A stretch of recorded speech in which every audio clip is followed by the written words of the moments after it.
2014년 기준으로 우리나라 1인 가구 수가 26%를 넘었습니다. 4명 중 1명이 혼자 살고 있다는 말인데요.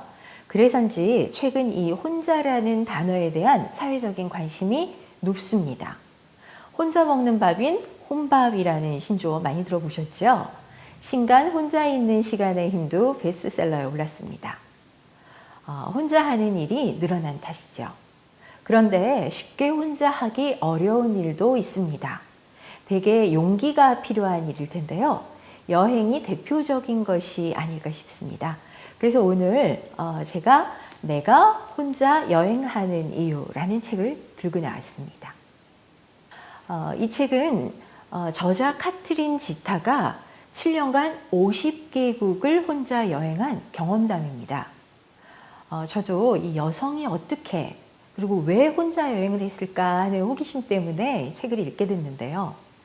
저자의 인생이 사실 예사롭지는 않습니다. 이 건축학을 전공했지만 언론학으로 전공을 바꿔서 10년간 기자 생활을 했고요. 이혼과 함께 다시 심리 코치이자 여행 칼럼니스트가 됐습니다. 녹록지 않은 삶의 변화기에 혼자 했던 여행 덕분에 많은 것을 얻었다는 고백이 담긴 이 책은 읽기 편하면서도 공감이 됩니다. 간간히 실려있는 실질적인 사례나 유의사항들도 현실적으로 큰 도움이 됩니다. 사실 언젠가 혼자 한번 여행해봐야지 하는 마음은 누구나 갖는 로망이지요. 그런데 막상 행동으로 옮기기는 쉽지 않습니다. 경제적인 이유도 있을 테고요. 치안에 대한 불안감도 있고, 외국어가 불통이다 이럴 때도 있고요.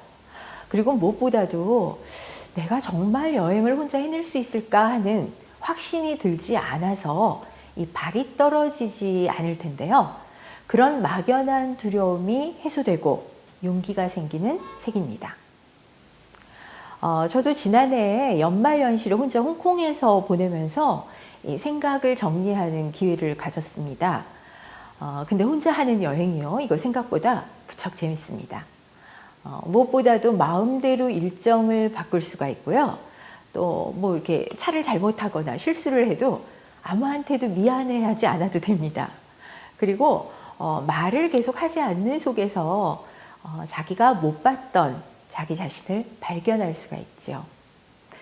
대부분의 분들이 혼자 여행하고 나서 기대 이상으로 좋았다라고 합니다. 그럴 때 느꼈던 이 많은 부분들 이 책 속에 쓰여 있습니다. 저는 두 가지 경우에 이 책을 적극 권장드리고 싶은데요. 우선 생애 변화를 앞둔 그러니까 취업, 이직, 또 전직, 그리고 결혼 혹은 이혼을 고민하고 계신 분들께도 이 책을 권해드립니다. 아무래도 자기 자신에 대해 반추할 시간이 많아야지만 현명한 판단을 내리거나 또 자신감을 얻기가 쉽기 때문이죠. 두 번째는 평소 나는 왜 이렇게 소심해 하고 고민하는 분들입니다. 사람은 기본적으로 살아갈 수 있을 만큼은 강인합니다. 환경이나 주위 사람들 때문에 좀 나약해질 수도 있고요. 또 뜻하지 않은 사건을 계기로 자신한테 실망해서 위축될 수도 있지요. 그런데 강하고 당찬 나를 만나보고 싶다 하는 분들, 특히 아직 혼자 여행을 해보지 않았다 하는 분들이면 더욱 권해드리고 싶습니다. 이 책의 서두에 아메리칸 인디언 속담이 나옵니다.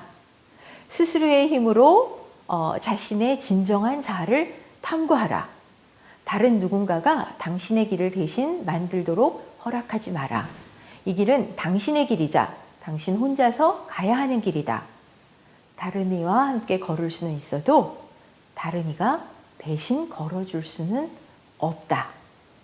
이 말을 염두에 두고 읽기 시작하시면 한결 책이 와닿을 겁니다. 혹시 높은 산을 오르는 3가지 방법 아십니까? 방향을 제대로 알고 가야 하고요.